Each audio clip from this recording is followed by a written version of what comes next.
All right, so I have 7 PM, so I'll call the meeting to order. First order of business is the approval of minutes of 3/27/25. We have 2 folks missing tonight. Do we want to table this till the next meeting so they have a chance to review? All right, I see thumbs up. All right, so let's table that till the next meeting so that the members that are absent tonight can have review and any commentary. Okay, so first up, we have notice of intent, 38 Sears Road, map 63, lot 14, reconstruction of pool and lawn area.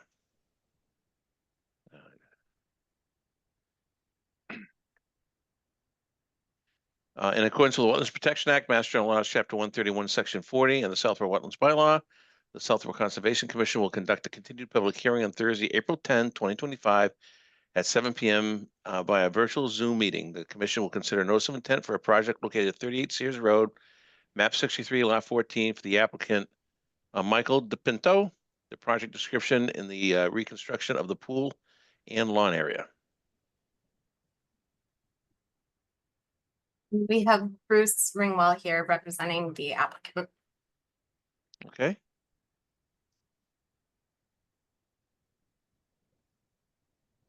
Bruce, are you there?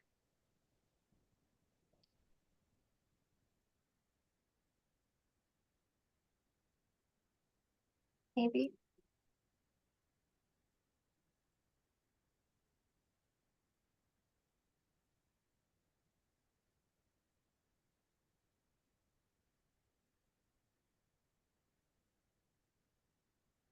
I see him, can't hear him. Yeah.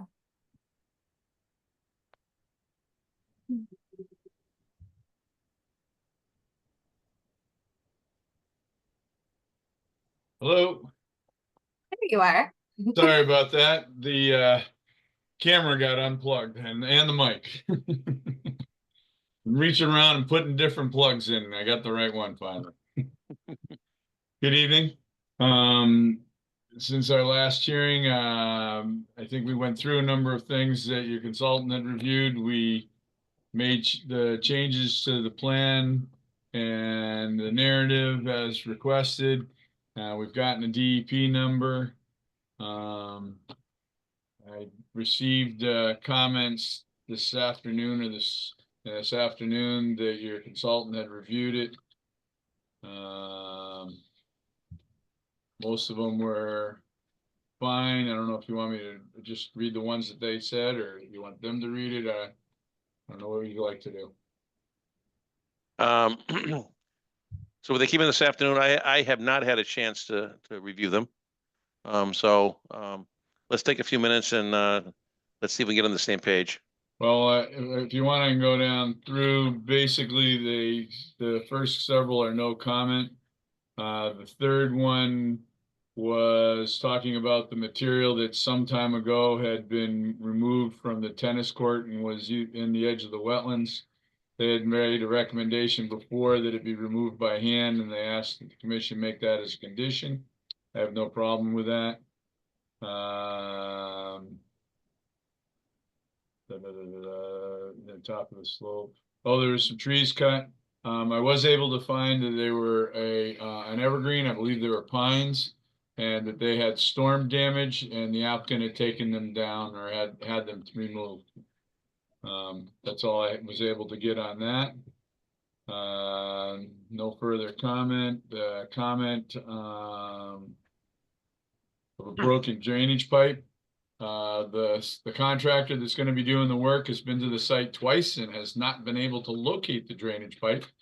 It's something that was put there a long time back. We have no idea what it is, where it came from. It's a long ways away from anything we're proposing to do. I don't know what you want to do with that. It's just a comment that's there. Then a lot of no further comments till we get down to clarified things. No further comment.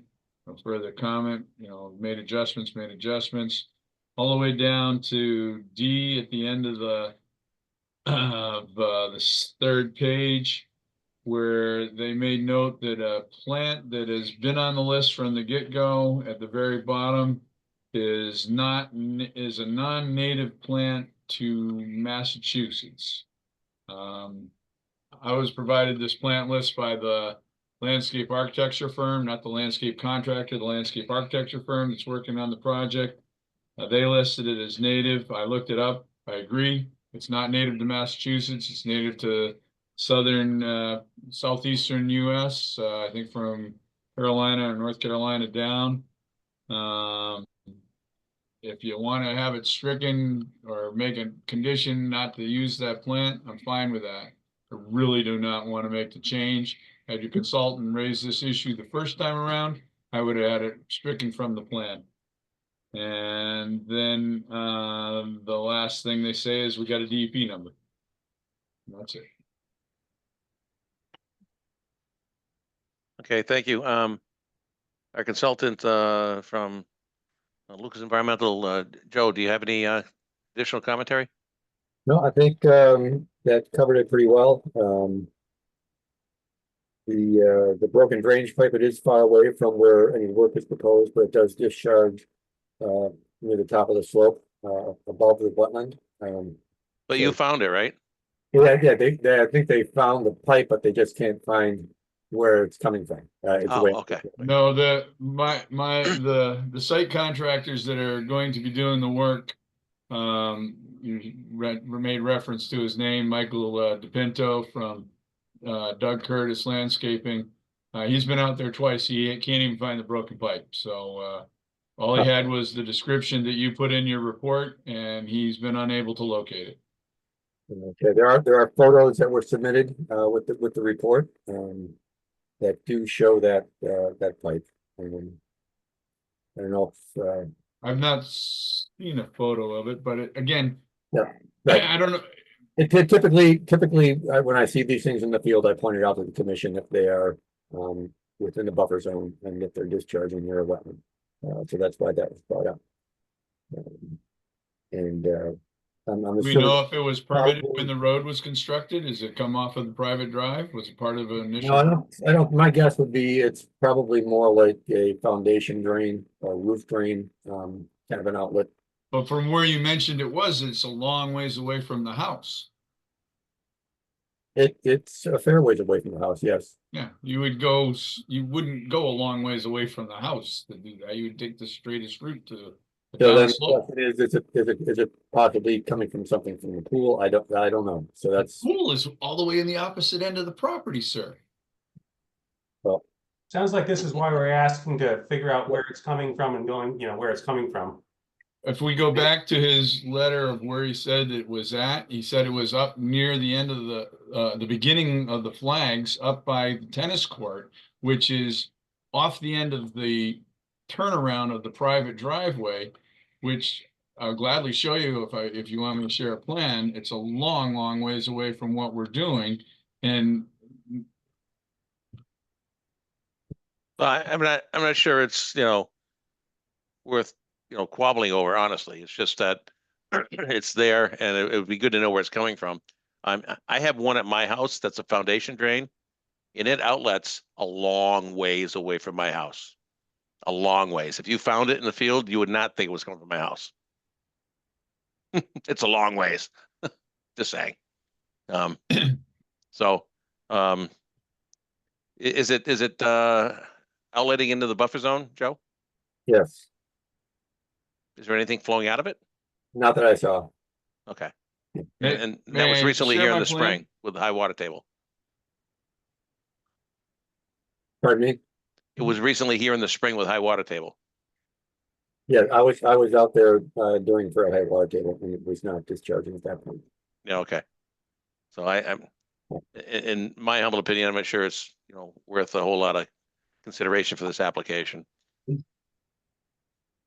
And the only other, I think, item that was noted was the one remaining non-native species, and that was raised in the initial review, which is why I had questioned those species. But that one wasn't caught apparently. it So, I was mean, the commission raised could in either- the initial review. Commission could either require that plant to be removed or from the list, or a substitute plant agreeable to the commission. Okay. Hey, thanks. Any questions or commentary from the commission members? I guess I would just say with respect to the non-native plant, you know, we've had a long standing practice of not allowing non-natives within the buffer zone. I'd be comfortable with a condition that the plant will be replaced with a species, with a native species, you know, as approved by our agent, you know, prior to installation, so as not to hold up any kind of approval. Okay. Thank you, that'd be great. Anybody else? So I had one question that of course occurred to me after the last hearing, but this is replacing a swimming pool. Is that current swimming pool full of water, and what is the plan to dispose of that? If it is, I don't know. I've not been to the site, but if it is, they'll pump it out into a tanker truck and have it removed from site. We Okay. wouldn't discharge it into the wetlands. okay. You'd be comfortable with a condition to that effect? Yes, sir. Thank you.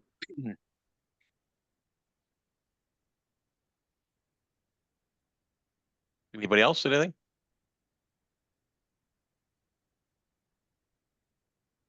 All right.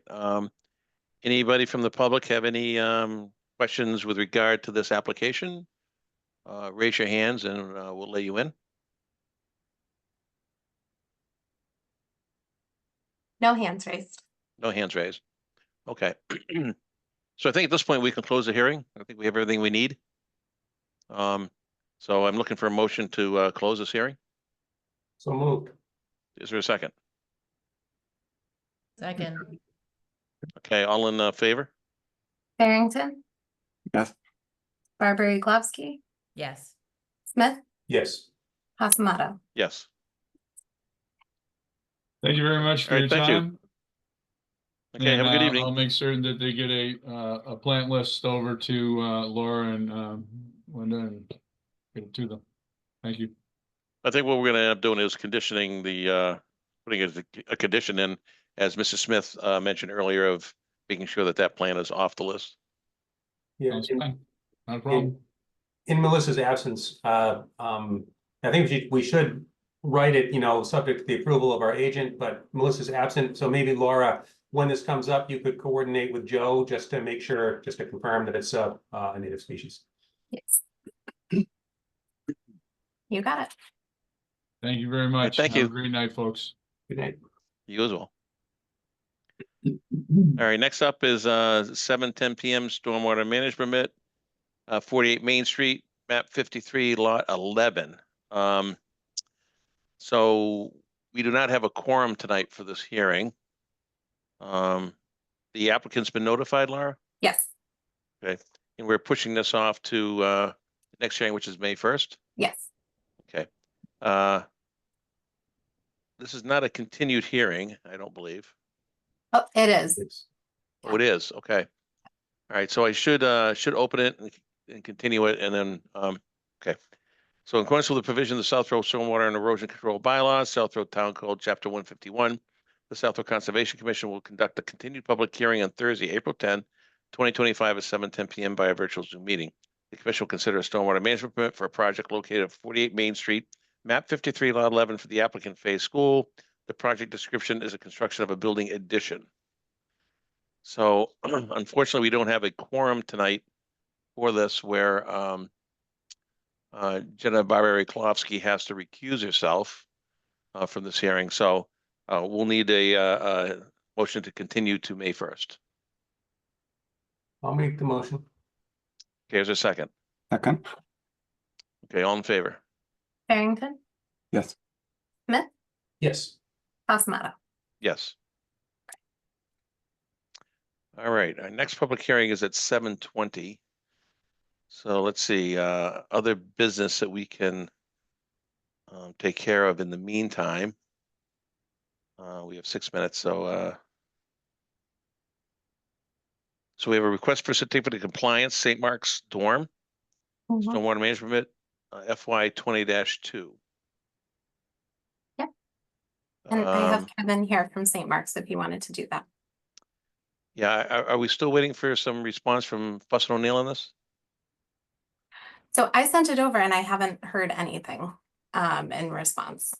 So Okay. I wasn't sure how you wanted to proceed with that.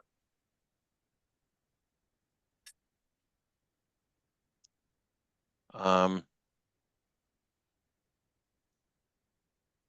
when did you send it over? Mhm.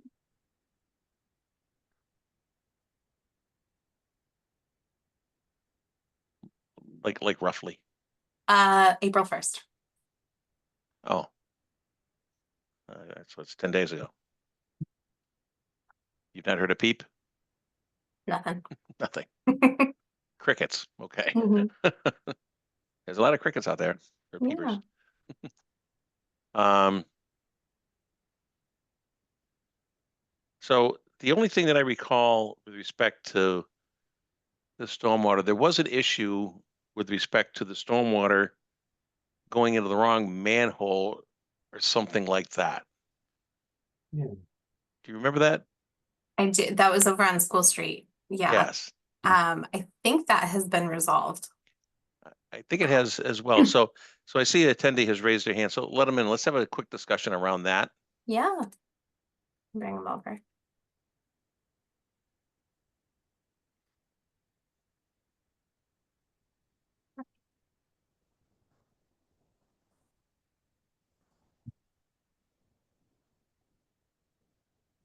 Hi, Kevin. Oh, here we go. This is Kevin, the facilities director at St. Mark's. How do you do? Good, yourself? Okay, so do you remember that we had a manhole cover that was bubbling water out of it on School Street, and Yeah, that there was a connection roughly issue? 2 years ago. Yes. And then when we saw the photos, the contractor came out and resolved that, and that hasn't been an issue since. Yeah, they had connected to the wrong manhole cover or something like that, or I don't think they made the connection. okay, I don't remember the details, but I do recall there was water bubbling out of the top of the manhole cover. Yep. Folks were looking at it, DEP looked at it, and then there was some remedy made, and Yep. okay, So that's been resolved. that's been resolved. Okay. I guess my dilemma here a little bit is I'm not sure what Fuss O'Neill is going to do with this review since they are no longer our stormwater management consultant. It's moved on. So in fact, it's been 10 days. We haven't heard a peep. I'm not sure we're ever going to hear anything. Um, I just don't know. So, um,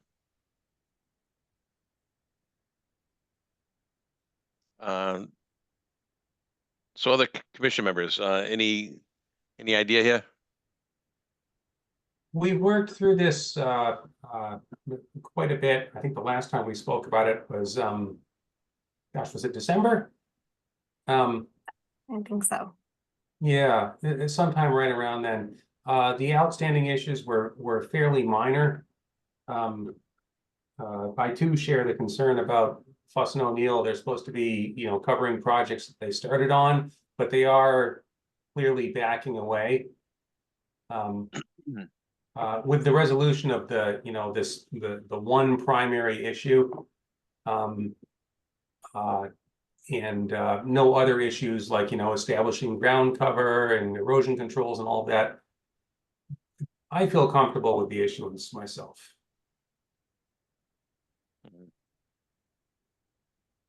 Yeah, I mean, I've not heard of any other issues with the drainage system causing problems with the town system. Not that I travel School Street a lot, but We so. walk our dog there pretty frequently. Okay, Although not in the rain, to be fair. well, we have had a lot of rain. So, any commentary from other commission members here with this one? Yeah, I think the school street issue sounds like it's been resolved. We haven't heard back from the neighbors, you know, that there have been no more complaints since that was connected, and I think that was one of the ones.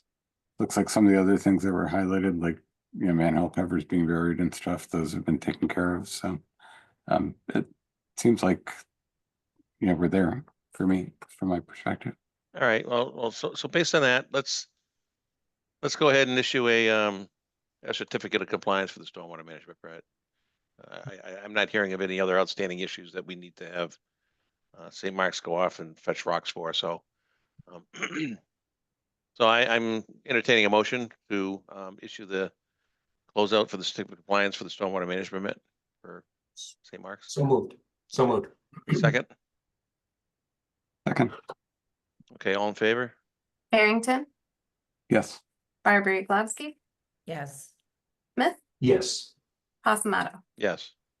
All right, Kevin, I'll have that to you by Monday. Excellent. Thank you very much. Thank you. Okay, have a good night. You too. All right, so we're at 7:21, so we have the notice of intent stormwater management permit for 26 Meadow Lane, map 56 lot 14.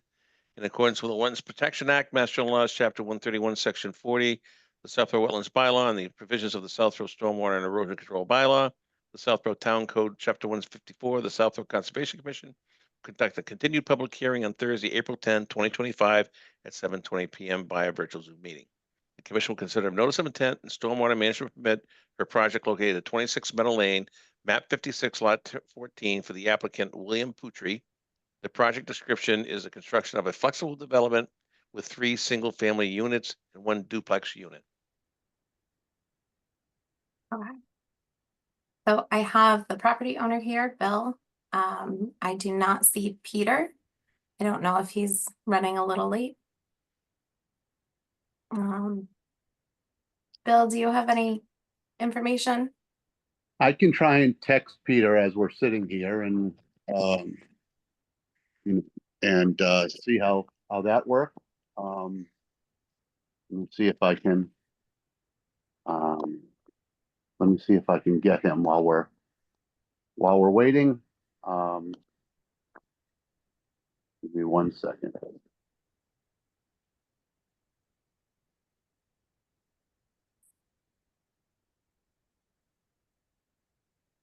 I guess while we're waiting, I see that Peter did submit responses to Lucas Environmental. Joe, did you receive those? Yes, we got those Monday afternoon, and I'm working on our response. I don't have the final response ready yet, but I Okay. do have some general comments I can kind of allude to. I don't know All right. if we wait for Peter to arrive on that. Joe, was the letter from the wetland scientist, David Burke, acceptable to you? Yes, I had no issue with that delineation of that wetland. I did go back out there and take a look at it. And it's kind of a tough wetland to delineate. The soils are disturbed, but I was in general agreement with the delineation as shown on the plans. And his letter, I guess that you had asked for a response from him. I think at one point you were looking for data sheets, and I think that is what he sent a letter to you or to the commission in his kind of response to that request from you. And I guess our question was that acceptable? Yes, through the chair, it wasn't the typical data sheets, data sheets, but it was, it did describe the methodology used to delineate the wetlands, and that is sufficient in my opinion. Okay, thank you. And that, I know that the letter did say specifically, was with respect to the recently delineated wetland up by the runway. The initial question was referred to the other wetland delineated on site. I guess I can assume that the same methodology applies to that wetland, but it wasn't stated as such in that letter. It was the same methodology, Joe. I Yeah. think that, I don't know if there was confusion on his part. I know that he was, looking to answer your concern with regards to the one by the runway, as that seemed to be, where the concern was in the last. So that's the location of that one is certainly more of a concern. Okay. And Laura, I believe that we just received the Fuss and O'Neill comments today. Is that correct? Yes. Yep, those came in this afternoon. And I assume the board hasn't had a chance to review that. I have not. I don't know if other board members have, but I have not. I went through it very quickly and they do have, I'm gonna say somewhere between 8 and 10 comments that require some form of response. And I saw those, I think a lot of them seem to be, for a lack of a better term, administrative kind of responses. I think, one was the area was delineated in acres and not, or square feet and not acres, or acres and not square feet, possibly a stamp, a land surveyor stamp, some of those type things is what I saw in most of the comments. Is that accurate, Ben, would you say? Let's see. So, I read them an hour ago. I skimmed them quickly. There were a couple that yeah, wetlands in acres, not square feet. Seal listing on a couple of plans. The form itself needs to be updated. We need the form with the correct date provided to us. Right.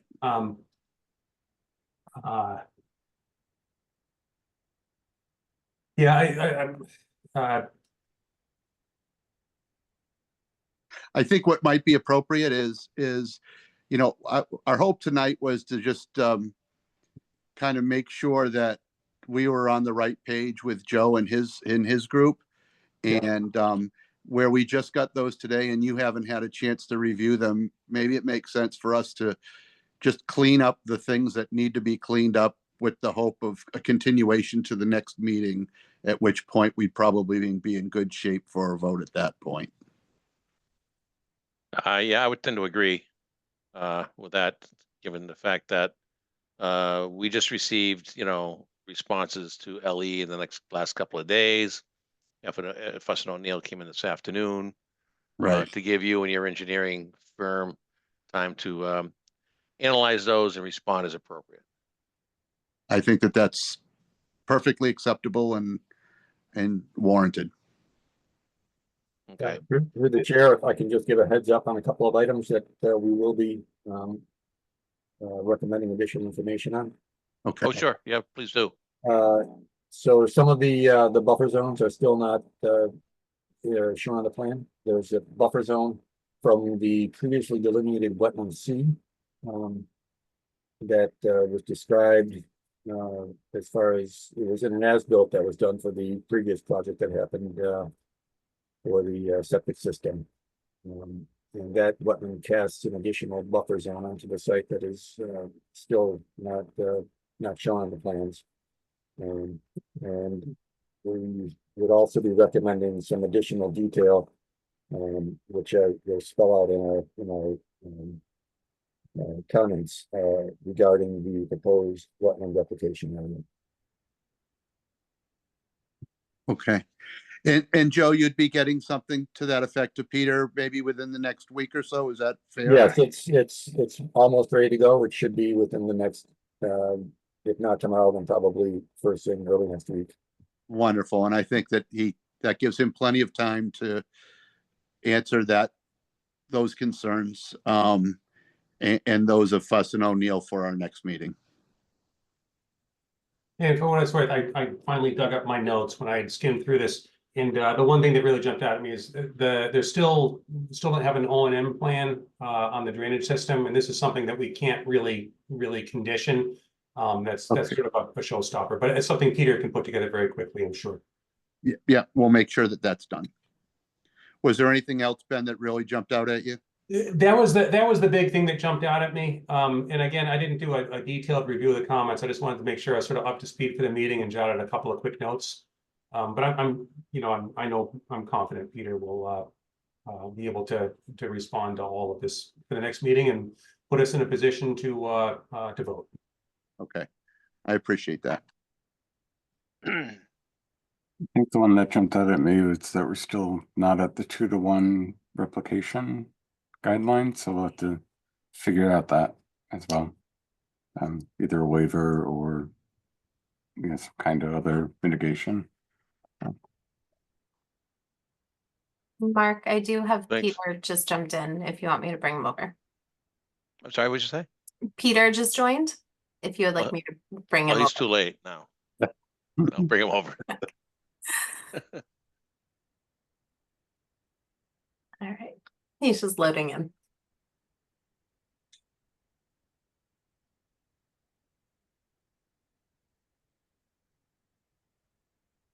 Can you hear me? Yeah, you're late. We're done. I'm so sorry. I left my laptop at the office, so I'm using my. Oh, yeah. I left my homework at home. Yeah. I have Zoom, and I probably should have just used my phone, but I'm sorry. But thank you. So I am doing this on an Apple. So let's see if this is going to work. I apologize for getting in late. I did want to go over, if Joe was in attendance, we did respond, but I don't know if Joe had enough time to even look at our response and if we could narrow down any items that may still need attention. That's all I really wanted to accomplish with Joe tonight, if that's possible. Yeah, he did mention a few things that still Okay. need attention. Okay, Bill Poutre has recorded those, but so okay. if you just want to run down a list really quickly while Peter's here so he can hear firsthand. Sure. Thank you, Joe. Sorry. So we've got, our follow-up, comment, letter is almost ready to go. We should be getting that, shortly. Oh, then I'm fine. If you're gonna have another letter, then I'll just get to it. I wanted to be ready for the next meeting anyways, because we just got Fuss's comments today. Yeah, I know. Yeah. Yeah, so the one in Fuss's comments, if I could just ask the commission a couple of items on that then, because the Joe's items I'm straight up on.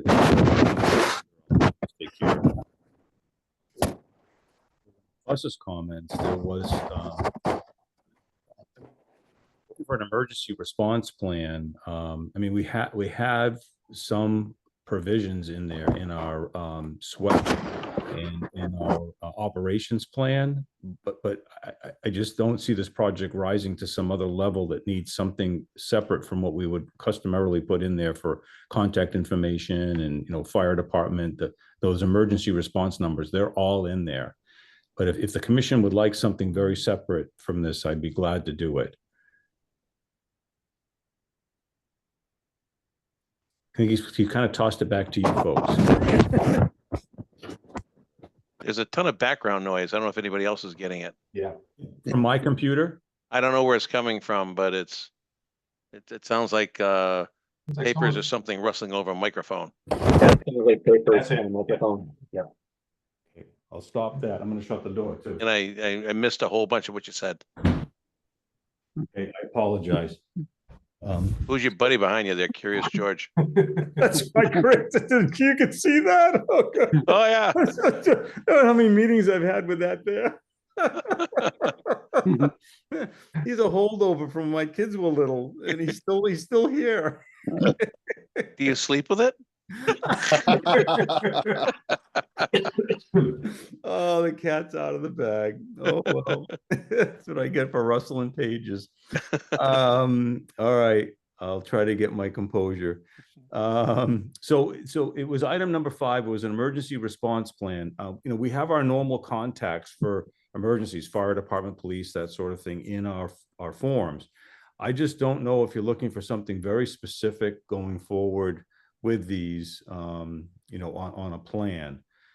You know, we do trip the threshold. We are altering more than an acre of land.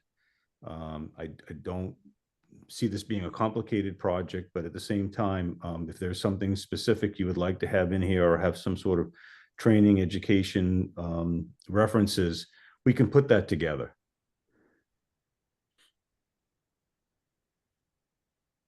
I guess I would say, given the nature of the development, I think 4 or 5 units of residential housing without any storage of hazardous materials or you know, dangerous hazardous activities on site.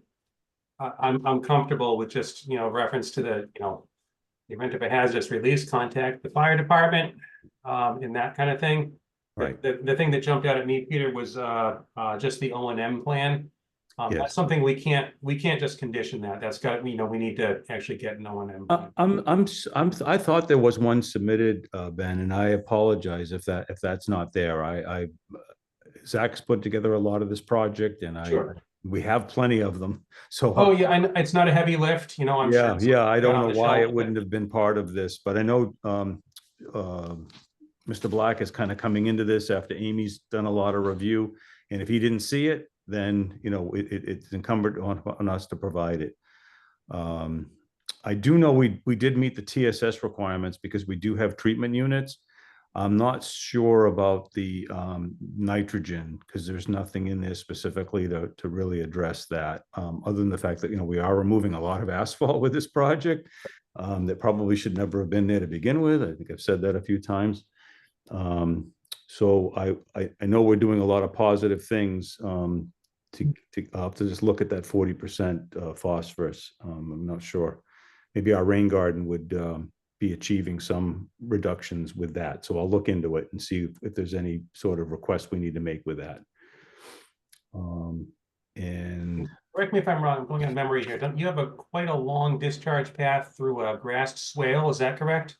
yeah, actually, we were planting that, so it was going to be it was going to be basically a wet channel, if you will. Yeah. So you know, we might meet it, but there's a stream that goes out the front too. You follow me? There's two Yeah. paths that this has to take. In the front, we've just got a lot of infiltration. Okay. My recollection is that a grass swale, especially a wet swale, is going to help you achieve that goal. Yeah. I'll have to just see about the numbers and the breakdown, but we can do it. So I'm not too worried about that. We did submit the response plan, and then the only piece was, if I probably do need to get a formal waiver to you, because I did come in right when I was hearing about we did 1-to-1. And what we were relying upon with that, for the commission's sake, because I don't want you to be setting any sort of precedent, was that we were converting what is really the result of poor drainage along the edge of the runway that formed an isolated pocket of basically sensitive fern and some hydrophytic grasses. And what we're proposing is to bring back 1-to-1, but with a planted wetland. That I think will have a lot more habitat and biodiversity available with it than what we have currently along the edge of the runway. I do recall a conversation that we had, I think it was either 2 or 3 meetings ago, about this issue. And we talked about that, and also the removal of so much impervious area in terms of, you know, mitigation to balance out a waiver for that. It was a conversation that we did have. Right. Yeah. Okay. Thank you. So I'll get that teed up. So again, thank you. Sorry for getting into this late. And I know Bill wanted to try to get some things out of the way tonight. And Joe, I'll look forward to your letter and I'll respond to that. So thank you very much for the opportunity to present this. Okay. Continue for the next meeting, please. Yeah, so just want to see if anybody from the public has any questions or commentary with respect to this petition. No hands raised. Okay. All right. So with that, do I hear a motion to continue to the next meeting of May 1st? So moved. Do I hear a second? Second, Okay, all in favor? Harrington, yes. Barber Yaglowski, Yes. Smith, Yes. Pasamato. Yes. Great, thanks. All right, thank you. all. Good night. Good night. Good night. Take your buddy with you. Take care, Mark. Yes, yeah. All right, 7:30. We have a notice of intent, 120 Turnpike Road, map 37, lot 20-4. Construction of a 60-unit apartment building. In accordance with the Wetlands Protection Act, Mass General Laws, Chapter 131, Section 40, the Southwick Conservation Commission will conduct a continued public hearing on Thursday, April 10, 2025 at 7:30 PM via virtual Zoom meeting. The commission will consider notice of intent for project located 120 Turnpike Road, map 37, lot 20-4 for the applicant FD 120 Turnpike LLC. The project description is the construction of a 60-unit apartment building. Good evening, Commission. How you doing? Good evening. So this is Mitch Maslank with Goddard Consulting, representing the applicant for the 120 Turnpike Road project. So last commission meeting 2 weeks ago, we received comments from the commission and Lucas Environmental, and there was a few outstanding items. So what we did was we submitted a revised landscaping plan and operation and maintenance plan for review. And we got a Lucas Environmental letter back yesterday. So thank you, Joe, for that. And we looked through that over the course of the day. And I just sent over an email with the revised Wetland Protection Act Form 3. That was the most current version from 2024, I believe it was, 2023. I went right to the DEP website and just grabbed the most recent one, because when I started on this project, we were still working on the old form, way back in the day. So I just basically copied and pasted all the information from the form you guys have already reviewed, put it on the most revised DEP form. So no change in information there. The landscaping plan that we provided, Joe had one plant that he highlighted. I didn't flag it as a huge issue, but we can just run by it real quick. It was the mountain iris plant, and I didn't flag it as a huge issue because it was native to southeastern Vermont. If the commission finds issue with that plant, I don't think that's a huge issue. If we could just put a condition in to have the landscaping plan approved by conservation staff prior to implementation of the planting, then I think that would cover everyone's bases. And based on previous experience, landscaping plans are typically, or not typically, but the most commonly revised plan sheet of plan sets because of nursery stock availability. And we usually end up reaching out to commissions right before planting time to confirm, hey, are these all these plant substitutions okay? So if the commission's okay with that, I think that's probably our best path forward. And then we had the operation and maintenance plan, talking about the PICB blocks. Joe was okay with that per his comments. And then the final outstanding items, there was just confirmation of the abutters being notified that I checked, those are still available on the Viewpoint website. And then the final outstanding item is related to the IVW replication plan.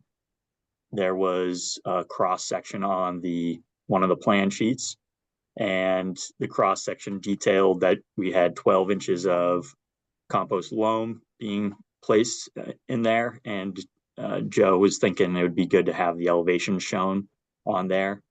I'll share my screen so you guys can maybe see what I'm talking about here.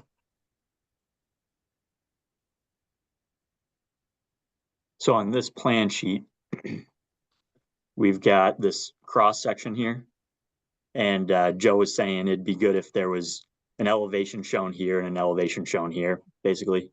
So if the commission's okay with us not adding that to the plan, I think it wouldn't be the end of the world with this cross section. Some cross sections have multiple layers of things going on and need to be super exact, and it would make tons of sense to add the elevations. But with this one with just one or two layers really. And then our elevations are already shown on this plan right here, just above that cross section. I think we would be okay. So I'll leave that up to the commission to decide. But if they think that we should add the elevations, I just ask if we could just make that a condition as well to have sheet D2 revised to show those elevations there and there. And then the final thing was in the IVW replication plan document.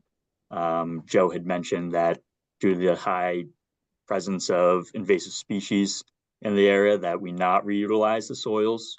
And I think that's a fine plan. Talked it over with the applicant, and it'll spare us some efforts long-term over that 2-year monitoring period to not have to worry about a seed bank in the soils we're reutilizing. So I just revised 2 sentences in our IVW replication plan to say that we're importing the compost loam soil for topsoil, and that's about it. Took out the sentence that we are going to reutilize soils. So those were all the revisions I've made. So I just sent over that WPA form 3 that was revised, and I just sent over the IVW replication plan document. And I'll leave it up to the commission if they would like this sheet revised, and if they would like the landscaping plan revised as conditions. Thank you.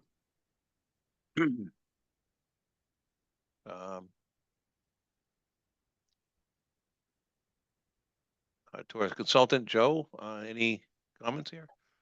No, I think Mitch hit all the high points and addressed a couple of the items. I haven't had a chance to look at the new documents that were just submitted, but I'm sure they're as we've described, the WPA form is the new form, and if that language has been changed in the replication plan, then that's good.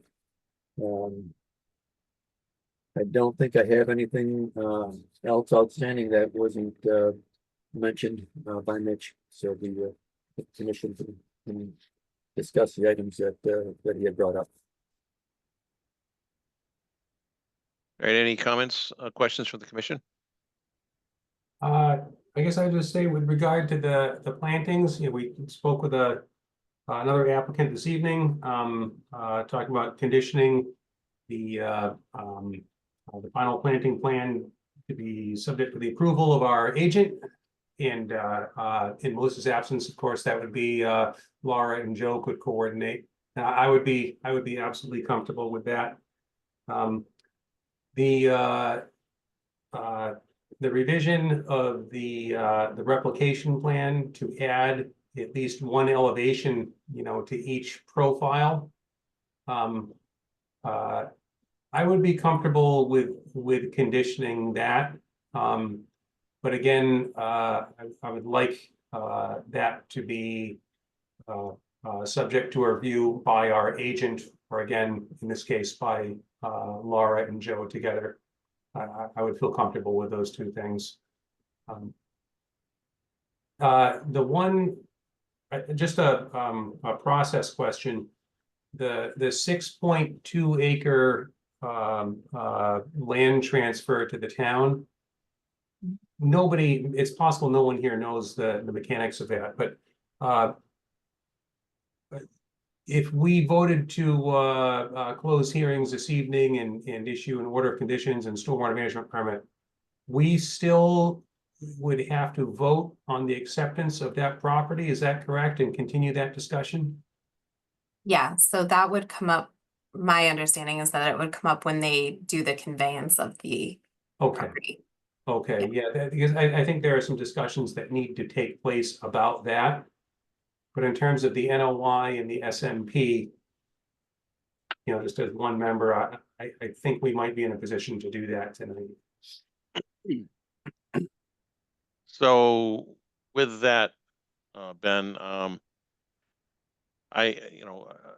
Jen is new on the board and hasn't been through the whole process. So I would like to have other members present where this is such a large and significant project. to Understood, do the vote, right? understood. Just in case that, I mean, they're the two that are not absent tonight are very familiar with the project. So I would like to have them be able to weigh in on this as well. So I'm actually looking to continue this until the next hearing. For that and to make sure that we have all of our i's dotted and t's crossed.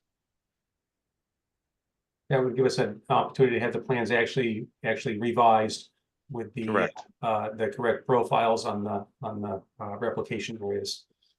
Correct. And, we'd be able to, have those be, monumental as we close out the hearing and issue the permits.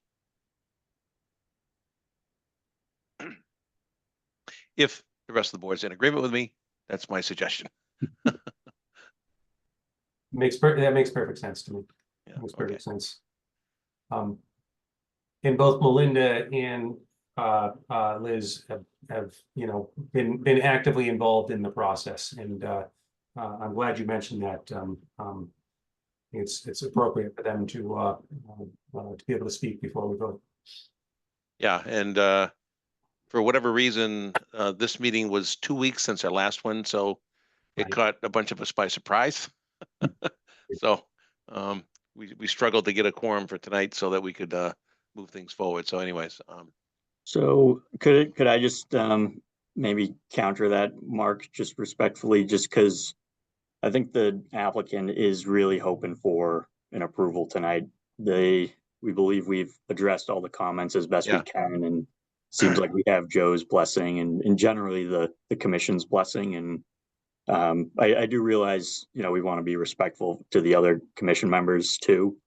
And I do value their opinions, but I think if the commission if we do have the quorum tonight and you as individual members are comfortable with the project, that I would request that we make a decision tonight. So just so you know, I jumped through hoops tonight to be here. I had to do a lot of rescheduling for a new job I just took on this week. And as of 2 o'clock, we were going to continue everything to May 1st. And I didn't want to do that, so I jumped through hoops so I could be here tonight, just so that we could make sure that we were getting information conveyed to be able to dot i's and cross t's. So I appreciate what you're saying and the applicants, wanting to get this thing closed, but I do feel that we do owe it to other commission members to weigh in. I would add to that, Mark, that only one commission member has indicated, an opinion that it might be ready to close out the meeting, and that was me, but no other commission member has actually said that. So if I ask for a motion to continue and we don't get it, Mitch, then we will vote tonight.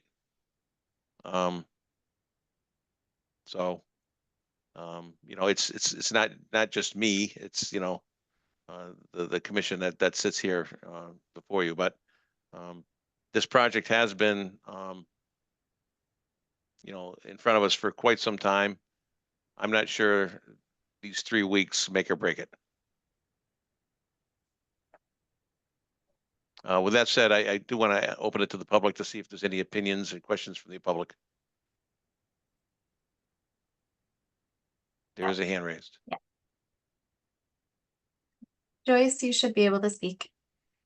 Thank you. This is Joyce Greenleaf for North Street, also the chair of the Stewardship Committee. So I didn't hear the conversation about the plantings in full because I actually logged on to this in part for one of the upcoming things that Stewardship is talking about. But I do think the Stewardship Committee did expect to review any revised planting list for this development. So I guess I'm asking the Conservation Commission whether that is something that's built into your process. If that's something Lara or Joe can share with us. We did provide our preferred planting list after the last meeting. So just wanted to point that out. Yeah, Mr. Chair, is it okay to address Joyce? Yes, please do. Awesome, thanks. So, hi Joyce. So we did look over your list and we do have a few plants that line up. We got the, I'm just looking at your list now again. It was the Eastern Redbud we've got on our plan. We have the American Holly on our plan and the Northern Bush Honeysuckle. Oh, Were the great. three that we lined up on. And I think we actually added some high bush or some blueberry, either low bush or high bush, onto the plan. So we did make sure we had some on there for you. Thank you. Yep.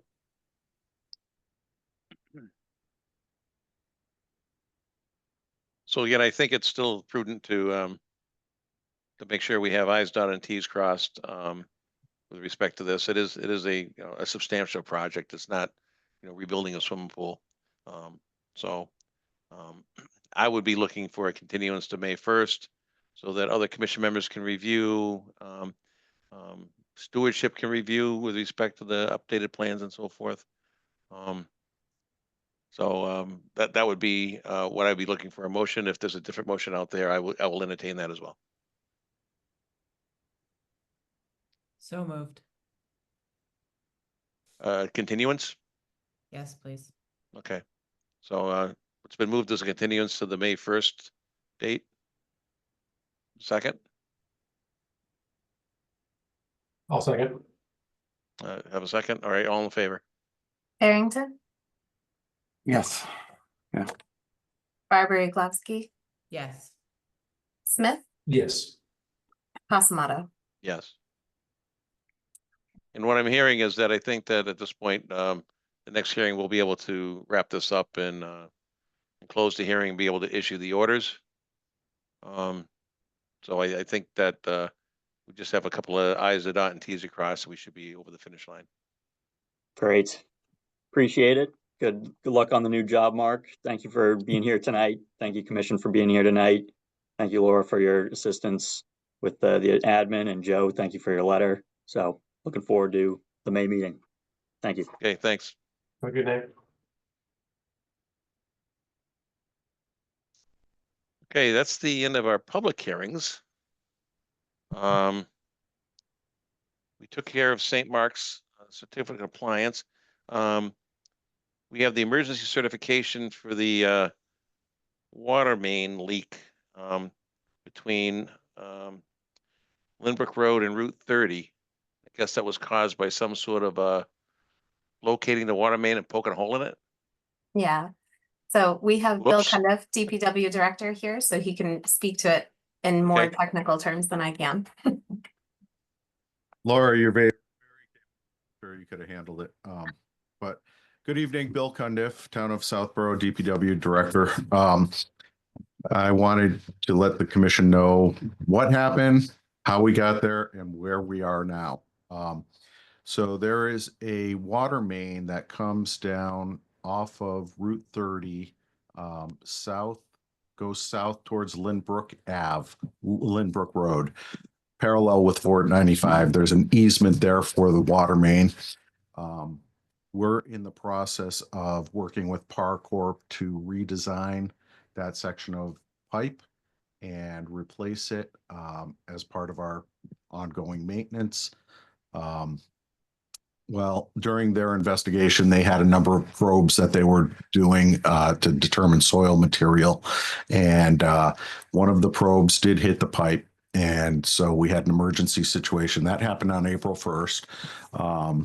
And we shut off the main, isolated the problem area, filed the emergency certificate, worked with Ben and Laura, and then we started ordering the necessary materials and parts to repair it. And we just got out there on April 7th, repaired the break. The crew was out there for the entire day and into the evening. And so it's all fixed now. Everything is back to its original condition. We still are maintaining the erosion control. We have some straw wattles that we put around the disturbed areas. And we are going to basically make sure we have no issues. We're going to continue with the design.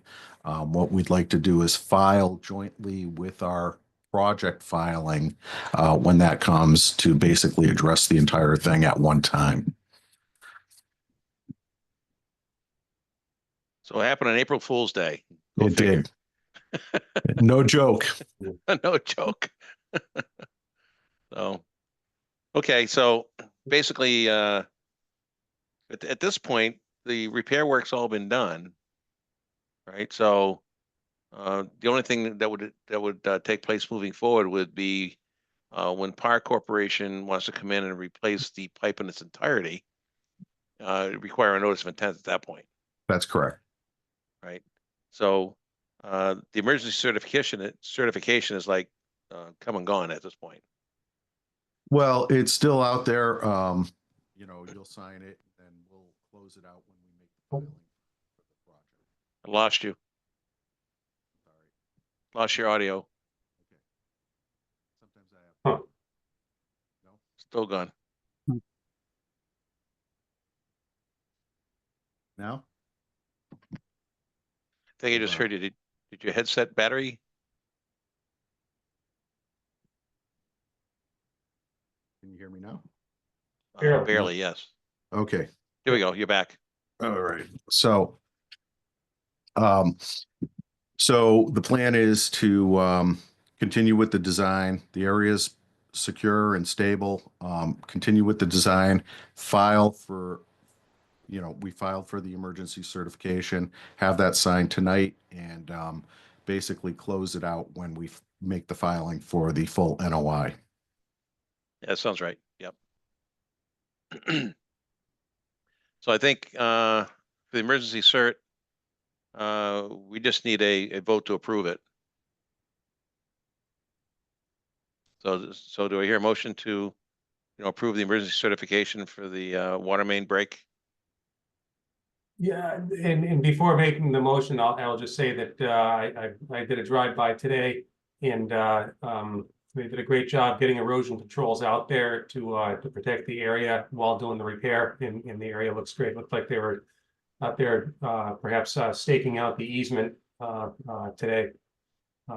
With that, more than happy to make the motion to approve the emergency certification. All right, thank you. Is there a second? Second. All in favor?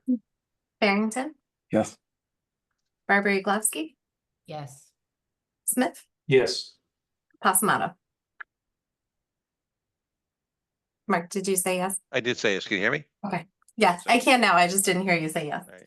So, all right, Phil, I'll have that over to you tomorrow. Sounds great. Thank you, everyone. Yeah, thank you. Good night. Have a good night.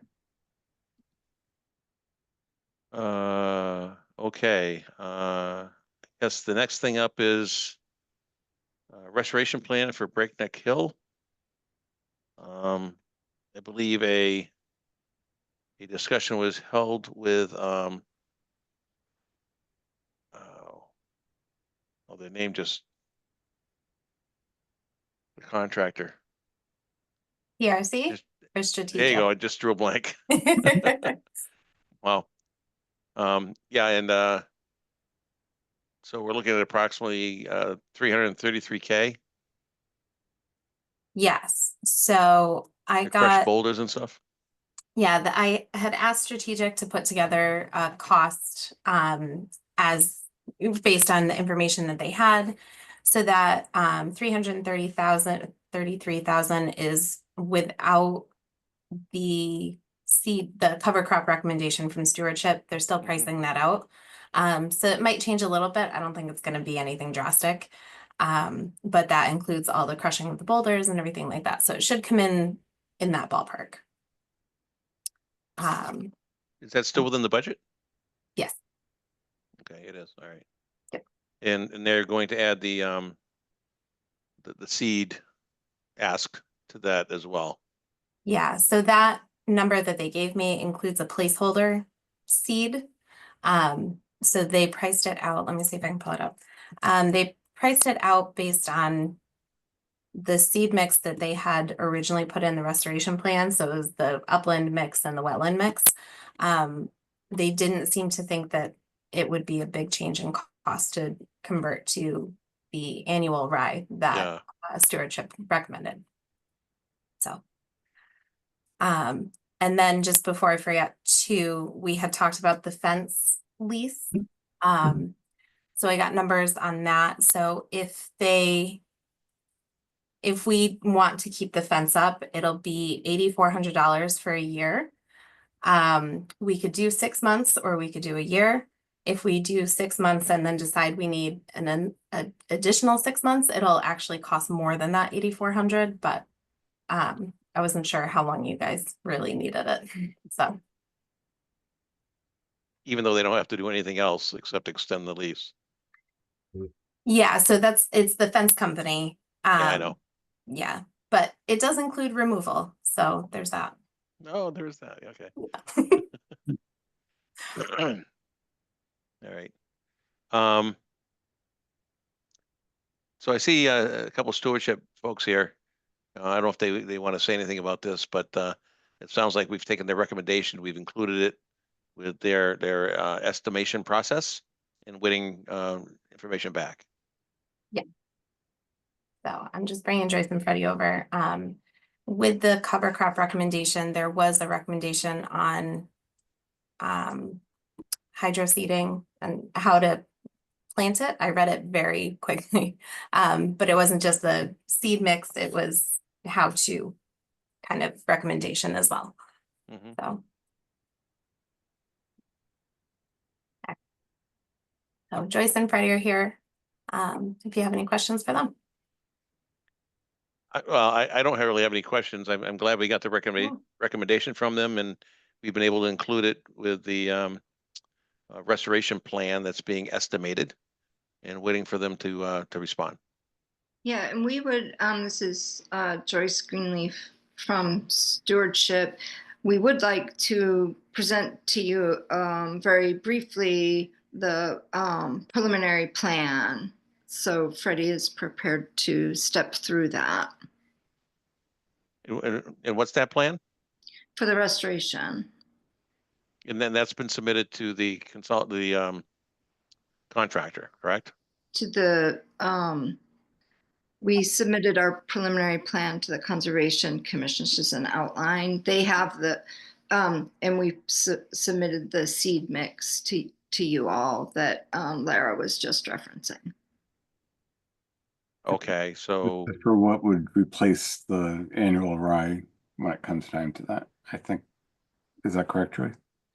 It's annual rye and then another seed mix for some of the more like road and trail areas that need to be reseeded, but mostly it's an annual rye for the big. So yeah. So the question I have is what we've given the contractor now and waiting for a response on everything they need, or do we have to submit something else to them based on your recommendations? If I may, Yeah, go ahead. this is Freddie. I'll take my hand down if I could find it. It'd be over your head. So, thank you. I needed that laugh.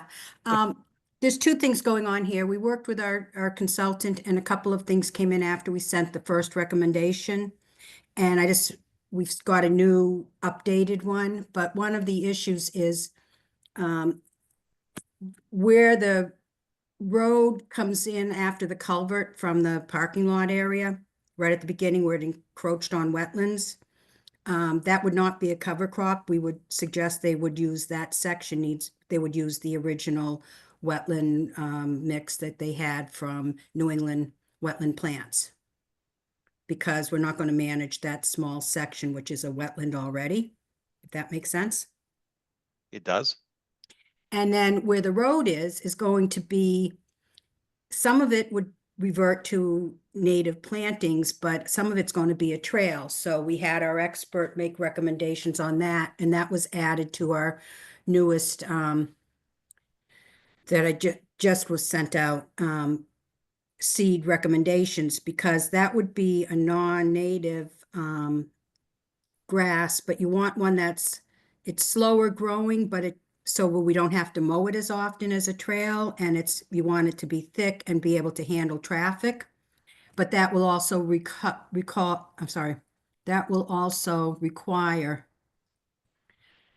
we'll have to block off the trail area after it's seeded so people can't walk in there, and that will need some supplies to do that with signage. And even when the trucks were coming in, it was hard to keep people out of there.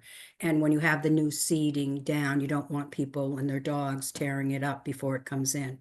So that was just another adjustment. But also at our last visit with you, you asked us to come back with a plan for after they leave with the cover crop, what we need to do and what the cost is. So I put together an outline of that, and I have a few slides to show you. We asked if we could. I don't know if that got through to you.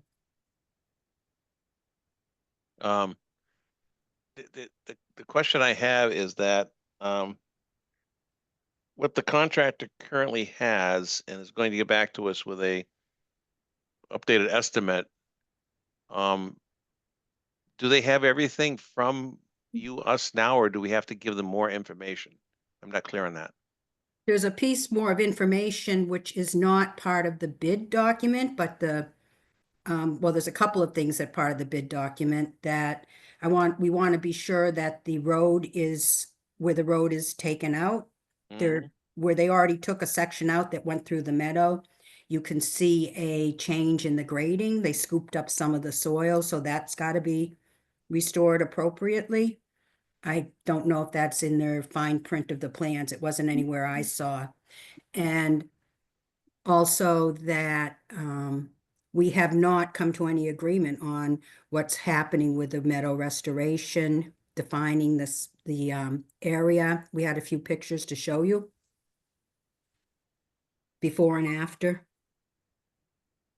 Right, but where they disturb the meadow, they have to restore it.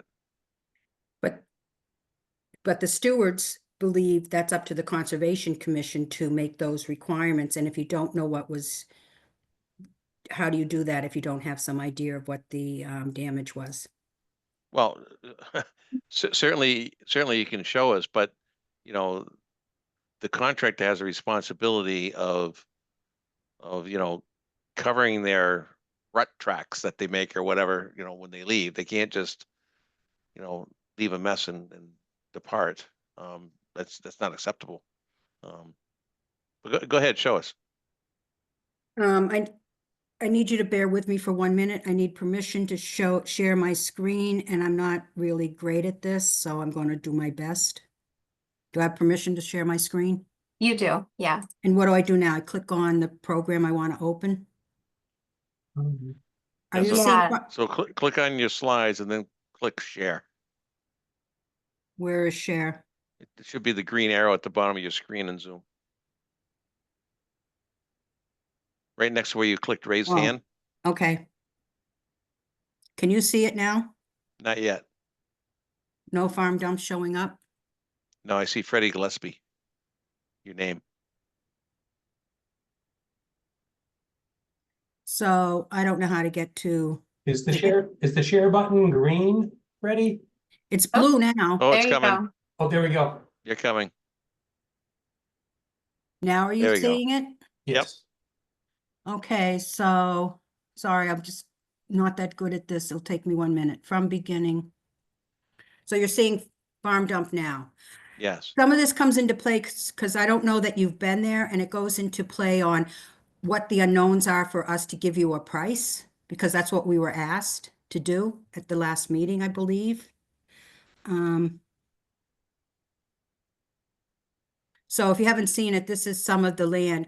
One of our concerns is they're going to break all of these rocks down to no more. Hey, than Kevin, what are you doing? These We for were out there scale. yesterday tagging some boulders. I asked him to stand there for scale, but if you see on the picture on the left and all around, even where they're not the big piles of the boulders, these rocks are everywhere. Are they going to break those down to 3-inch because we're very concerned about the rocks. You know, the biggest crop in New England is rocks, and they'll all come to the surface if they're not small enough. And that was just a thought we had when we were there. I also wanted to point out this wetland area here, not wetland, it's a wet area, not where the proposed wetland is going to be. This is going to be graded and covered up, but there's a definite, if you can see the little line, there's flowing water here where there wasn't any in the area that's supposed to be the stream. This will be buried under soil that's going to be brought in. It just points out that we don't really know what the end result after it's all graded and done. I mean, this looks like it will become part of a wetland eventually if there's this much water here now. But I'm not a hydrologist, so they know that. I just wanted to point it out. It's one of the things we don't know about. And given all the rain we've had in April, it could just be trapped water. It probably is, but there was no trapped water coming out of the area where they think there's going to be a stream, just saying. And this Yeah. was flowing. I mean, so One far of it's the rained every day in April except for today. So one of the other areas you'll see in the handout, we talked about what needs to be done, and I'm not sure if this is going to be included in the funds for the farm dump restoration, restoring it back to its conservation land value. But the conservation land outside of the work area was part of the do not touch to the stewards. So this has not been managed in over 20 years of invasive growth, and it's a pretty serious invasive problem. And anything there that's still growing is going to just seed into an area we're going to be managing to keep invasives out. So at some point, it's got to be taken care of. This here is the road going, this was the meadow, most of this. And there was a little trail over to the edge, but you can see, if you look on the edges, you can see this was not just compacted, but scooped out. If you can see the difference in the grading from up by the orange fence. And most of these rocks were not, the big rocks in the soil, not the little crumbled ones. Those were not showing before this. They were under the soil. I just put this here when we walked to, we tagged a boulder because we, with Kevin and Joyce and I walked yesterday, I believe it was. We want to put a boulder here to prevent vehicles from, on the other side of that stake is not town land, but there's nothing to prevent somebody from the town's perspective, driving in and going in and dumping stuff again. So we wanted to put a boulder or something to help prevent that. That makes good sense. This is going to the Ecology Research Meadow, before and after the farm dump road. This is it in bloom. Was a significant habitat for pollinator research. And can you see my cursor? This here is Bombus fervidus on the bee balm, one of the most at-risk species of bumblebees in the state, and why Dr. Giguere adopted this as a research meadow. I mean, not a research meadow, as a his first research site in the Commonwealth. And this is the habitat that was degraded by about 25%. This shows the road going in. If you can see where the edge of the road is, sorry, I don't know how to go back. I might not be able to. Anyhow, on that picture, and we can show it again another time, but you can see from here when they're doing the seeding, how much to the left of that apple tree was the meadow. And it was a small trail. And they put, if you can see my cursor, they put the road right up to about here. I have this little pen. I don't know how to get back to, let's see. Oh, there, I went backwards. Can you see? And it's not just where the cement is, because you see between the cement and, I mean, not the cement, the stones and the orange fence, that's all been scraped clear of what was there in many portions or raked out. And when we asked about it, they said, oh no. Then they said, yeah, we would have done that because the stones fell over, and then they would rake them back up after the trucks went through. So even though the stone road ends here, the habitat to the left of it is degraded. Again, that's where you can see how much of it. And also I want to point out, you'll see this in the next pictures. That's a big stone that we had to make a trail into. Well, we didn't have to, but we did. We made a trail into it. And then it was a good sized little spur that went out to the trail that was there before. And here you can see, here's a stone road. And that right there, that's the distance to that rock that used to have a trail going into it. And again, this is showing how far in the meadow that rock was and where it is today. And that's more of the meadow in bloom. And that's the end. I just threw some pictures together to give you an idea of was there and what's there now. And Yeah, so hoping that they've gives got you a to- better. They've got to restore all that. And we had talked about putting seeding in, and in conversation, when I started looking at these pictures, that was over 5 years of work to get that meadow to look like that. We had to first do soil prep for 3 years to get all the non-native and invasive seeds out. And then it's 2 years to get a meadow to establish after you seed it, which you'll see in our recommendation for what it's going to cost to restore after the cover crop goes in. And, you know, that's a lot of work, time that, you know, the town would have to pay for that. And when talking it over, we didn't say this at a steward meeting because we didn't have an opportunity, but you need to restore the plants at the size they were. So we think we need to have plants, not seeding. And we're still going to have to, you know, be managing it and taking care of it for invasives, and we think we need to agree on the size of the area because they have a much lower estimate of how much of the meadow was encroached upon. And that's something the stewards think they need they need the Conservation Commission to take our input, and then you're the ones who have to make that happen because we just make recommendations. We don't have the authority to tell them what to do. So thank you, and I'm trying to get out of here. Can you stop sharing my screen, or do I do that? You have to do it. Stop share. There we you go. go. Thank you very much for letting me give that little presentation. Thank you, Freddie. So, I mean, wherever they've put stone down and removed dirt and add fencing, I mean, they've got to restore all that. That's got to be part of this deal. I mean, there's just no negotiation there in my mind. So, Thank you. Mark, if I may, at the last meeting, you guys approved the restoration plan with certain conditions. I sent the consultant all of those. One of the conditions was that they restore the meadow. And I'm trying to come up with the exact language, but restore the meadow basically to the same grades, the same lines, and partner with stewardship on the soil and the plantings. And that is on the plan. It's on page 3 of the restoration plan, where they show an approximate area of meadow restoration. And they say contractor to coordinate with stewardship on the meadow area to be restored and specific restoration measures. So that's part of the approved plan. So that's incorporated in there. So I just wanted to clear that up. And then Freddie, there was a question you had about the rocks. Any rocks that are 12 to 18 inches, they're using as part of the restoration for that that new wetlands, that intermittent stream. And then the remainder they're using for fill. They're going to crush down really small for fill. So I don't know if that's helpful, but they're using some of the rocks for the stream. There's enough 12 to 18 inch rocks there to build a 5-mile stream.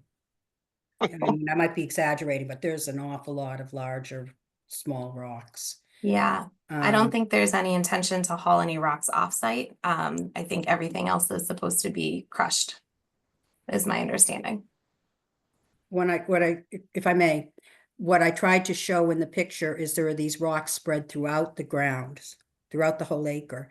And are they going to pick them up? Because if not, they're going to be buried and they're going to end up coming to the surface in the future. And we're going to have one heck of a time trying to mow ongoing if it's and I'm not talking about ledge rocks that you mow around. I'm talking about those small rocks that are pretty heavy. They're not potatoes to pick up, and they will need to be removed if they're not adequately buried or small enough and underneath. And is the intention to have a rock bottom stream bed? That There's I a- don't know. There's a lot of rock there is all I'm saying, and not just in the piles. That's what I was trying to show, not just in the piles, but all throughout. And I can't imagine they're gonna go around and pick everyone up to crush them. And just a concern and I think Well, future management. our discussion at our last meeting was that these rocks were going to be collected and crushed to 3-inch minus and used as fill in you know, all of the void areas that require fill. That was my understanding and my expectation after the Okay, discussion. So as Laura was saying, that, you know, the contractor is going to coordinate the restoration with stewardship. You know, I'm certainly happy to be involved as a conservation member in those discussions, or if there's any kind of site walk or anything to reinforce with the contractor that that's our expectation. all right, thank you. We just want, you know, when we did our site walks, this is the third one I've done there. And one with Joyce and our seed consultant, and one with Joyce and the whole crew from the restoration group, and then one just yesterday with Kevin.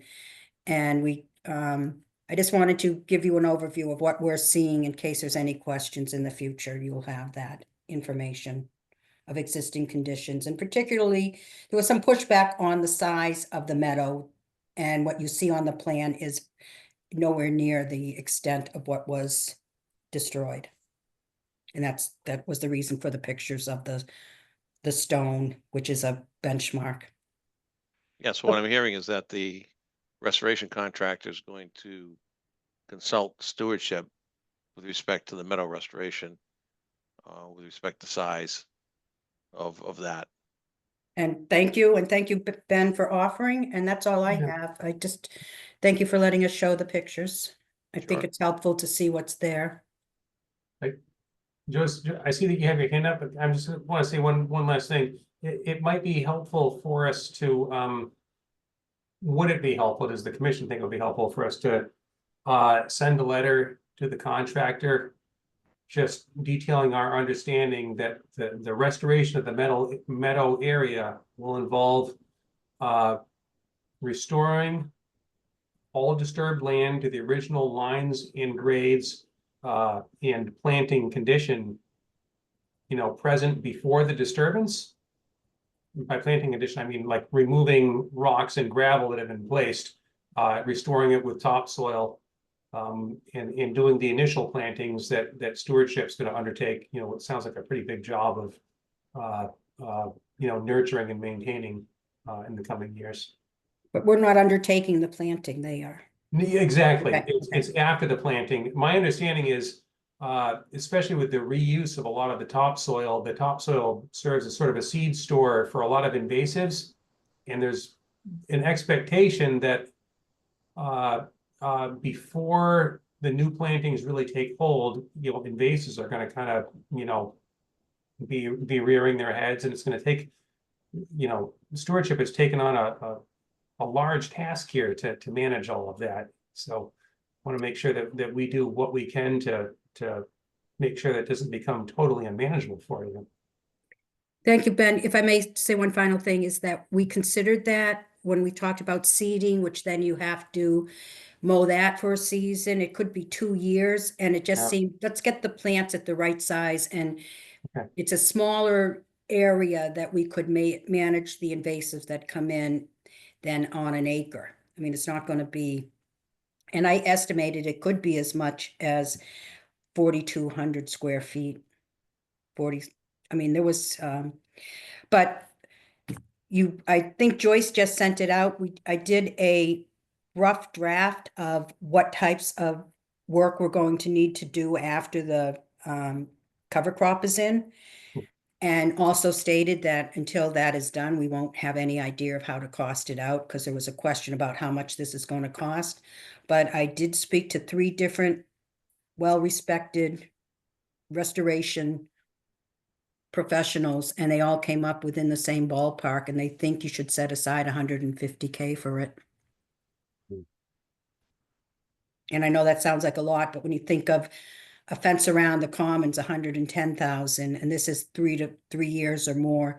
And I listed out all the tasks I could think of, and after you get the grading done, I recommend, and the stewards will recommend, that we have a consultant set up a real plan of action when they can see what's there, because they all said it's sort of shooting in the dark right now until it's graded and done. So thank you.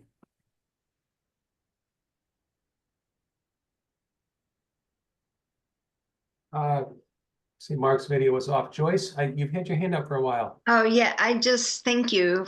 Thank you for the support for the Beecology research and garden or meadow that's being, we've been discussing, and for the other parts of the restoration. I did want to point out that during our site walk last night, we did follow up more specifically on something we talked about previously, which was setting aside a very small number of boulders to be used trailside. And we did tag those boulders. Those are now tagged in green.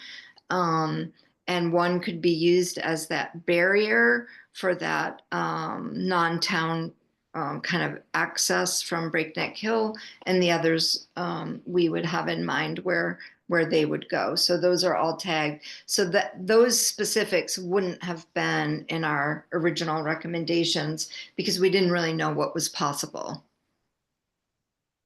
Okay, I remember a discussion that at our last meeting that stewardship might want to use some of the boulders. So that's fantastic. I don't know. It sounds to me like perhaps a letter from the commission to the contractor is in order, just outlining our expectations of what the restoration is going to look like.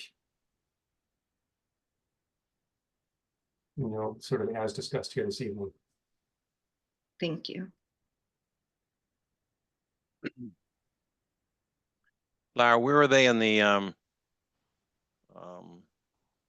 I guess cost assessment process? Do you expect an answer shortly? I'm hoping next week. I'm gonna follow up with them tomorrow. We just got the cover crop recommendation yesterday or the day before. Okay. So that's just the final piece of the puzzle, and then we need to do a change order in order to update the cost. So they won't start before that. Okay. So you might want to give them a heads up that we're going to be sending off just a confirmation letter, I guess. Okay. Just to reiterate what the expectations are.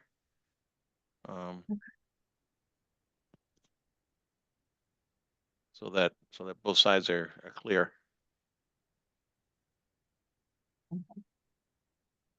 Is that something you need me to draft, or do you?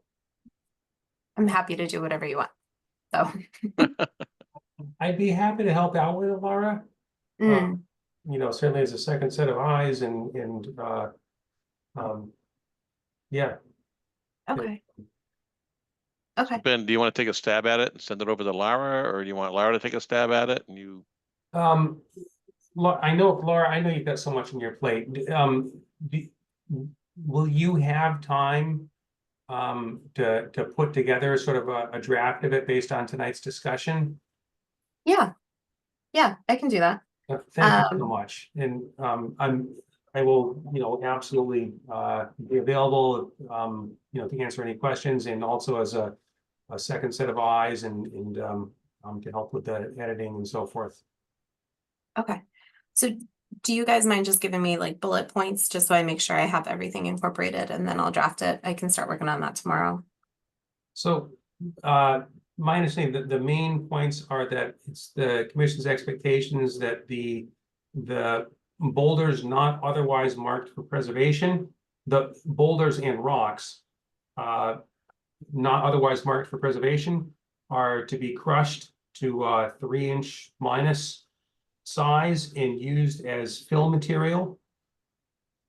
And that all areas of disturbed ground within the meadow are to be restored to the original lines and grades and soil material present before construction.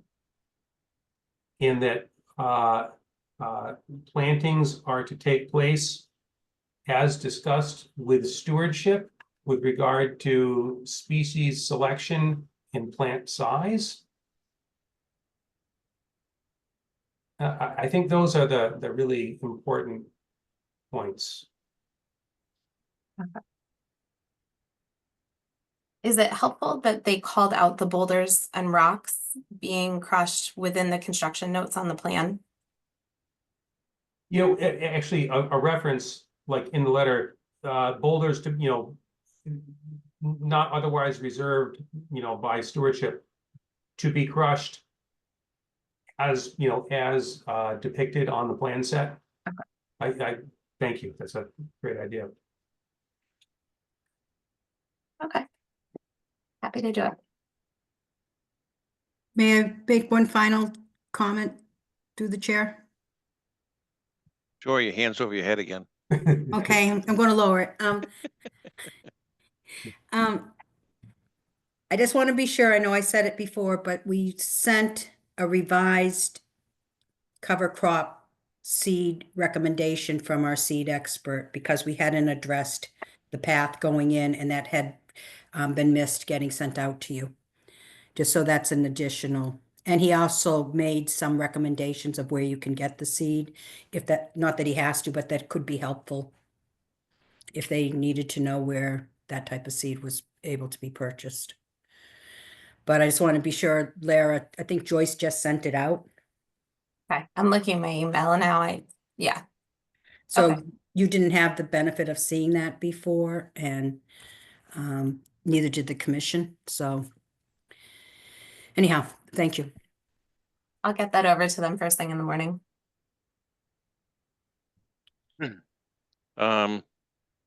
So I'm going to ask for a vote of the commission with this one, since it may incur additional cost here. All right, so Ben, do you want to move your letter content? Yeah, so I'll make a motion that the commission issue a letter as discussed to the contractor, Victor Hill Farm. Okay, thanks. Is there a second? Second. Okay, all in favor, based on the second by Kevin, whose rocks are taller than him? Barrington, I was gonna crush those things. Yes. Barbary Glowski, Yes. Smith, Yes. Pasamato. Yes. Okay.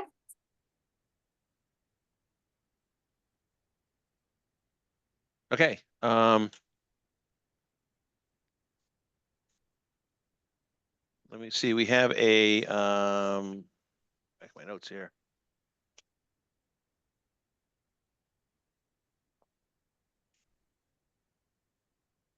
So we closed out the notice of intent for 38 Sears Road.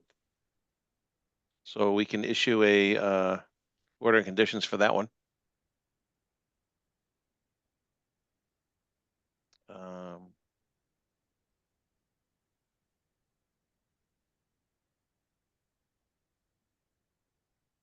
So is there any special order condition? Do we want to put a special condition on there that the pool water is pumped and removed and not Yeah, deposited in the wetland? there's that, and then plantings within the 100-foot buffer zone, subject to final approval by the commission's agent. But there was one non-native that had been proposed in the planting plan. That's right. It was native to S- South Carolina. Yeah, something, exactly. Yeah. yeah. some weed down there. I think those were the only two. Yeah, There was one that Joe suggested, and I just wanted to see if you guys wanted to incorporate that. Where did it go?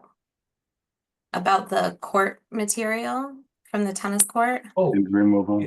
Yeah. and they agreed to that. Yeah, the removal They of, did. I can't remember the brand name of it, but the tennis court clay material. Yeah. So would you like to include a condition that it be removed by hand and material no longer be deposited within the wetland or buffer zone? Okay. yeah.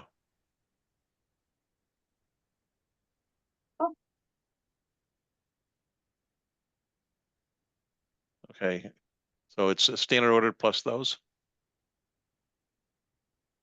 All right, do I hear a motion to move that? So moved. Second, Second. all in favor? Barrington, Yes. Barbary Glavsky, Yes. Smith, Yes. Pasamato. Yes. Okay, you see, the other piece of business is open community preservation seat. Yep. So there were no takers last time. So, We have 2 members missing tonight. we have two members missing tonight. I will, Yeah. will say sort of apropos of nothing at all, there was discussion at one point about Robert Braccio of the Housing Authority taking a seat on the Community Preservation Committee. His mom, Lisa Braccio, at the time was vice chair and is now chair. And again, apropos of nothing at all, I'm just going to say a precedent has been set that it's okay for family members to both serve on the Community Preservation Committee. Kevin's son is a member and a valued member in high standing of the committee. And I would say that should not dissuade Kevin in any sense. If he has any urge at all from taking part in, it's a very rewarding committee to be a part of. Again, it's using Community Preservation Trust Fund to fund projects in historic preservation, open space, community housing, and recreation. I did it for 10 years and I found it to be a very rewarding committee to be on. And at many times it's the fun committee in town. You fund some fantastic projects that make the town a better place. So just wanted to give the spiel one last time and maybe give a gentle nudge. I don't know. And I'm going to keep doing this. I've had some family changes that make it not possible for me to continue taking part in it. But it's, as I say, it was a great experience and a very rewarding for me to be on. I'll talk to my son about how he feels about that. I'm not gonna make any calls tonight. Understood. Yeah, my son lives in Sturbridge and you just got to point it to the zoning board in Sturbridge with some sort of letter that he referenced for me, and I can't wait to read it. So I don't have the time. I just don't. So I can't volunteer. So, all right, with that, any other business for tonight? Oh, I have one question for you guys, really quick, if that's Sure. okay. RDAs, how did you want to handle those going forward? Because I think we talked about it, but I don't remember. Melissa had been doing the review for those as they came in, and I'm anticipating at least a couple in the next few weeks or so. So I just wanted to see if you want me to send them to you guys for review, or if you want me to send them over to Joe. What you want to do? I mean, the RDAs, right? Request for determination of applicability. I think Melissa was doing those and looking at those based on, maps and things like that to see if there was a need to bring them in front of the board. I guess in her absence, I think unless there's a mountain of them, you could just bring them in front of us. Okay. I think what's happened in the past, Mark, as I recall, is in particular, when Melissa has a question or whatever, she'd send a question to you and I. That's a good point, Ben. That's a You good know, point. do you, yeah. like, do you think this is RDA worthy, or should it be an NOI? And- Yeah, that's a good point. Yeah. Yeah, so, I'm happy to, if they're forwarded to me to, to give a suggestion to the applicant. And just like with Melissa doing it, it's not a guarantee. The commission can always look at one and say, nope, you gotta do an NOI. Yeah. The initial review, I'm happy to help out with. Okay. I mean, the couple that are that I'm aware of, luckily Melissa kind of already told them that it would require an RDA and not an NOI. So I've been following her advice from those. My question was more about, do we need peer review? Because Melissa had been taking that on. But I'm happy to just put them on the agenda and bring them to you guys if that's easier. Well, I mean, typically for RDAs, we haven't involved peer review for those. Yeah. That we've dealt with that in-house. And, if the RDA is one that's asking for a wetland, a determination, right, of a line, then we need to, right, if they're asking for that. But if they're not asking for a wetland delineation, then I agree with Ben. Yeah, Okay. Thank you. sure thing. And then I have one last quick piece of business.